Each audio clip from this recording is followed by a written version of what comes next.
Roberto Marinho apresenta Globo Ciência. Você gosta de plantas? Que tal um belo passeio pelo Jardim Botânico do Rio de Janeiro? Criado por Dom João VI em 1808, o Jardim Botânico do Rio é a mais antiga instituição científica do Brasil.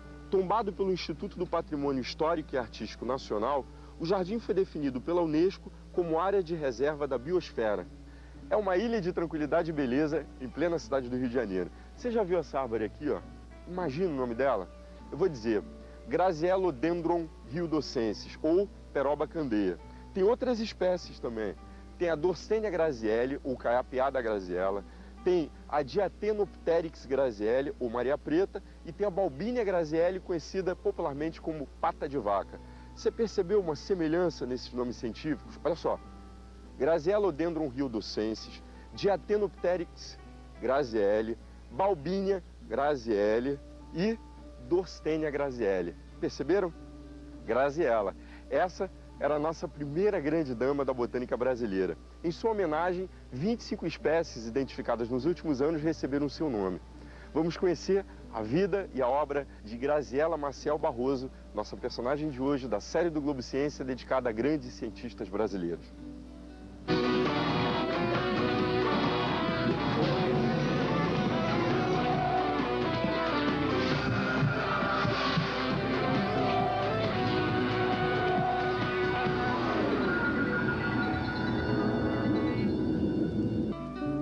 Quando pego uma planta para estudar, é como se fosse um filho que eu visse crescer.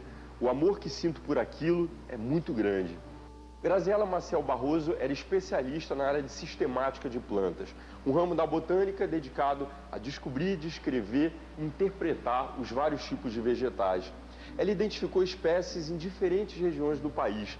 Nos últimos anos, Dona Graziella, como era conhecida, estudava as espécies silvestres de mirtáceas do Rio de Janeiro. Ela chegou a catalogar cerca de 400 espécies da flora do estado do Rio de Janeiro. Considerada uma referência na área, Dona Graziella começou a trabalhar no Jardim Botânico aos 30 anos de idade, aos 47 anos estudou História Natural e aos 60 defendeu a sua tese de doutorado. Eu estou aqui no herbário do Jardim Botânico e quem vai conversar com a gente é uma das suas ex-alunas, a pesquisadora Marli Pires Morim. Ela é doutora em Ciências Biológicas e professora e pesquisadora aqui do Jardim Botânico do Rio de Janeiro. Qual foi a área da botânica que ela mais se destacou? A Dona Graziella sempre se dedicou à linha de pesquisa em sistemática e morfologia vegetal. Todos os artigos, todos os livros, todos os alunos que ela orientou sempre foram voltados para essa área. Agora, como é que é esse trabalho, né? Ele é chamado de taxonomia também, não é? São duas coisas um pouco diferentes, né? A taxonomia, digamos assim, ela está embutida na sistemática, né? Ela é um ramo, um braço da sistemática. A sistemática é a ciência botânica que hoje a gente vê como estuda a diversidade biológica e a história evolutiva dos organismos, né? Seja das plantas, seja dos animais. E a taxonomia, né, que anda ali junto com a sistemática, é a parte que se dedica à identificação, à classificação e à nomenclatura das espécies. Mostra pra gente aqui tem alguns trabalhos da Dona Graziella, né? Que trabalho é esse aqui? Vamos pegar aqui pro público ver e entender como é que funcionava. Bom, então, aqui a gente tem o que nós chamamos de um tipo nomenclatural. Ela identificou ou classificou? Na realidade, ela fez as duas coisas, né? Essa planta, que pertence à família Arácea, quando chegou às mãos de Dona Graziella, ela procurou em todas as outras amostras existentes, em toda a bibliografia desse grupo, e viu pelas descrições que nenhuma das espécies até então descritas tinham essas características. Então, ela chegou à conclusão que se tratava de uma espécie nova. Para a identificação de uma planta, né? O que é essencial? O caule, a folha, o fruto, as flores? O que você leva em consideração? Um maior número de características possíveis, principalmente as características externas. Então, como as folhas se inserem nos ramos, de uma forma alterna, de uma forma oposta, como é a disposição das nervuras nessa folha, como são as flores, se tem pilosidade, não tem pilosidade. O conjunto dessas características vão me possibilitar usar uma chave de identificação para chegar ao nome científico dessas plantas. Deve ser uma glória descobrir uma nova espécie, não é? Tanto é uma glória descobrir uma nova espécie, como também é muito bom quando você consegue identificar. Dar nome a uma espécie, como a gente diz, às vezes está no herbário, incertsedes, quer dizer, indeterminada. Anos ali, ninguém sabia o que era. Dona Graziela dizia que ficava tão feliz que dizia que ela ficava igual o índio, dançando em volta da fogueira para comemorar quando ela identificava uma espécie. Quais foram as principais contribuições de Graziela Maciel Barroso à ciência? Eu destacaria, sem dúvida nenhuma, a questão da identificação que ela deixou, que se perpetua hoje nos herbários, né, das milhares de identificação das nossas espécies, e da grande escola de taxonomia que ela formou.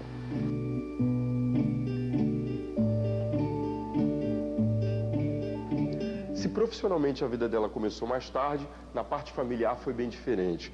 Ela se casou aos 16 anos de idade, teve o primeiro filho aos 18 e ficou viúva aos 37 anos de idade. Que tal a gente saber um pouco mais como é que ela era em família? Vamos lá.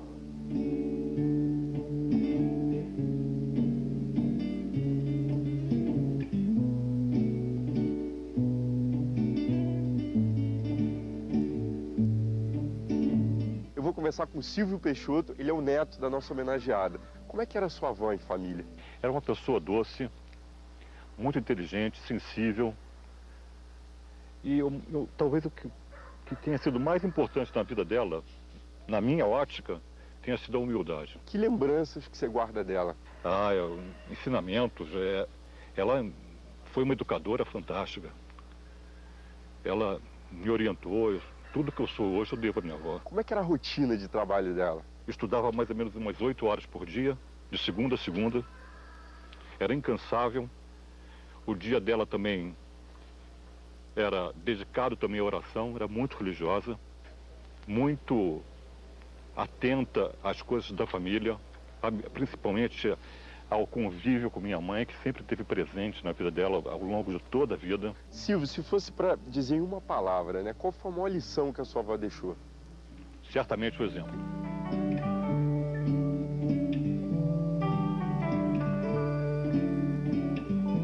Graziela Maciel Barroso foi a primeira professora de botânica na Universidade de Brasília.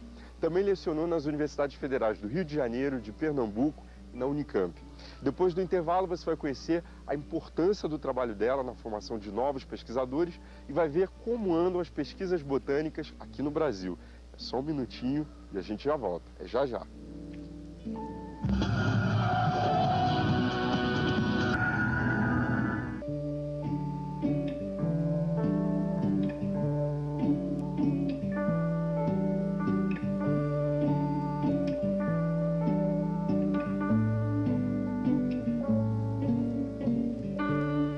A satisfação do mestre é saber que o seu aluno o ultrapassou. Era assim que pensava Graziela Maciel Barroso, nossa personagem de hoje na série do Globo Ciência dedicada a grandes cientistas do Brasil. Ela formou centenas de pesquisadores. Foram tantos que em 1999 recebeu a medalha Millennium Botany Awards no Congresso Internacional de Botânica nos Estados Unidos. Esse prêmio é dado a botânicos dedicados à formação de pessoal na área. Eu vou conversar com uma outra ex-aluna da dona Graziela, Ângela Maria Studart da Fonseca Vaz. Ela é doutora em Biologia Vegetal. Qual a importância da dona Graziela para a formação de novos pesquisadores? Ela tinha o dom de trazer o aluno e mostrar o universo da botânica, trazer o aluno para a descoberta do que era um universo vivo, que estava na cabeça dela. Na época, tinham muitos cursos de botânica aqui no Brasil? Haviam muito poucos. Aqui no Rio, eu não sei precisar quantos, mas a gente tinha, aliás, 3 cursos. A Universidade Federal, a Universidade do Estado da Guanabara, hoje o UERJ, e a Universidade de Santa Úrsula. Só graduação? Só graduação. O curso era um curso que se denominava de História Natural, tanto que a dona Graziella, na carteira, devia ser naturalista, como eu também fui das últimas turmas que botava na carteira naturalista. Hoje, biólogo. O curso, então, foi reformulado e, com o avanço da ciência, houve essa necessidade de diversificação, especialização, e o curso hoje é de Ciências Biológicas. A dona Graziella, nesse período intermediário, que não tinha ainda a especialização, ela preencheu completamente esse campo, formando novos pesquisadores que, por sua vez, depois vieram a ser orientandos formais dos cursos que ela se credenciou pelo resto do Brasil e formou quase uma centena deles.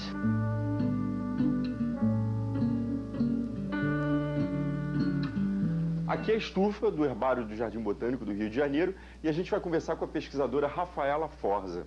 Agora mostra pra gente como é que é o processo passo a passo. Bom, então, o primeiro passo é a secagem do material. Então, quando a gente coleta o material, ele está fresco aqui. O material vai para a estufa, para desidratar, certo? Por que vai para a estufa? Para ele não estragar. Imagina que esse material mantido assim, como ele está, ele vai fungar, ele vai apodrecer, tá? Ele vai se perder por aí, bactérias. Tá? Lembra que as pessoas secavam plantas no meio de livro, flores no meio de livro, quando alguém ganha a flor do namorado no meio do livro? É verdade. É o mesmo processo, na verdade. E Só aqui? que a gente tem um processo mais industrial para isso. Isso aqui seria ela a amostra seca tá. já. Tá? Então aqui é o primeiro passo. Ela sai da estufa, ela está desse jeito, completamente desidratada. Olha para essas duas plantas, você vai ter aqui. A folha sai de um ponto diferente da outra folha. Aqui ela sai todas juntas, todas no mesmo ponto, tá vendo? Ah, tá. Então, isso tem folhas verticiladas e isso tem folhas alternas. E aí assim você vai andando na chave até chegar no nome da planta. Na hora da gente ter uma identificação mais acurada, ou seja, a espécie, que é o que interessa, que a gente tenha o nome da planta, vai para os diversos especialistas que a gente tem aqui no jardim, para os diferentes especialistas. Então, cada um dos nossos pesquisadores é especialista num grupo de plantas, numa família de plantas. E aí, quando esse material está pronto desse jeito aqui, vai na mão dessa pessoa para identificar. Que outros aspectos que você pode analisar aqui? Quando a gente está coletando essas plantas, a gente anota, em alguns grupos, a coloração da flor é muito importante, que já te dá o caminho de que gênero daquela família de plantas que você está identificando, tá? Então aqui é uma orquídea, por exemplo, né? Como que você sabe que é uma orquídea? Você não consegue reconhecer que é uma orquídea? Acho que todo mundo consegue reconhecer que é uma orquídea, né? Aquele caule bem gordo que as orquídeas têm na base, umas inflorescências bem vistosas, com muitas flores. Então, isso é uma orquidácea. Qual o gênero dessa orquidácea? Quando eu vejo a ficha, eu vejo que ela tem flores amarelas, pintalgadas de castanho. Para chegar à classificação de uma planta, uma espécie, você faz um detalhamento minucioso da morfologia. Com certeza. São os aspectos e você morfológicos. Pode pensar, e você pode pensar que um gênero como esse, oncídio, tem 1000 espécies. E eu tenho que descobrir qual das 1000 espécies é essa amostra que eu estou na mão. Aqui está a identidade da planta. Aqui está a identidade da planta. Aqui está como se fosse o código. Ela tem até um código de barra, você pode perceber. Então, essa planta, ela vai estar ligada para sempre a esse número. Que ela foi coletada naquela data, naquele lugar, naquele determinado tempo. Isso é insubstituível, ok? Não adianta você voltar lá nesse mesmo lugar e pegar uma amostra. Ela vai ser outra amostra, não vai ser essa amostra. Por isso que a gente preza tanto isso aqui. Como se fosse impressão digital. Isso. Eu comecei com Rafaela Forza e agora eu vou começar com outro especialista. Vamos lá.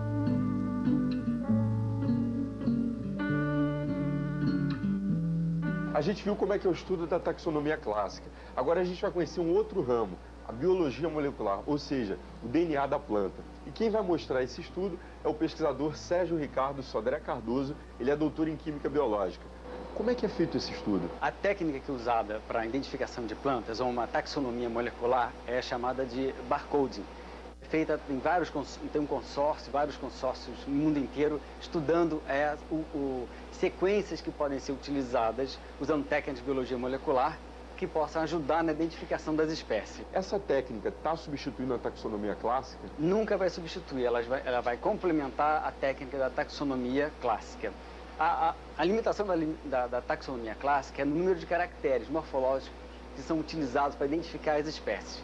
Quando ela falta, aí entra a taxonomia molecular, que é utilizando através de barcode, procurar estudar regiões né, num código genético que possam ser usados para diversas espécies, dessa forma ajudar a identificar e separar as espécies. Agora eu queria entender, como é que se chega ao DNA de uma planta? A gente volta para o trabalho de campo do taxonomista, que é aquela ida a campo, que o taxonomista olha a espécie, identifica aquela espécie, ou pelo menos já sabe que aquela espécie faz parte de um complexo, que ele tem a dúvida com relação a quem se é uma subespécie, se é uma espécie nova, ou uma variedade. Então isso forma um complexo taxonômico. Ele pega essa planta, retira a folha e bota em sílica.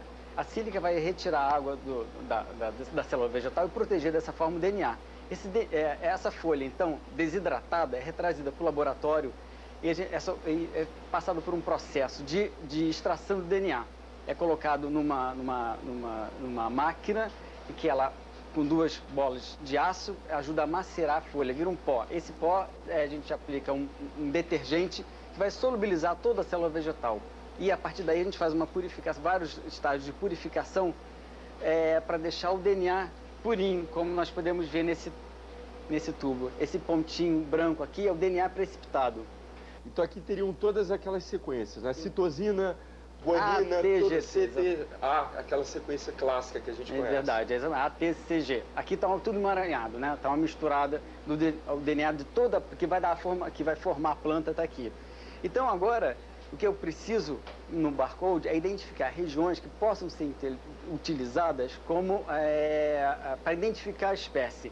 Então o que nós temos feito no Jardim Botânico é estudar que tipo de genes podemos utilizar para acessar, poder identificar as espécies. É nisso que nós estamos trabalhando. Vocês viram? O estudo do DNA veio para complementar a taxonomia clássica, mas não a substitui. Muito obrigado pela entrevista.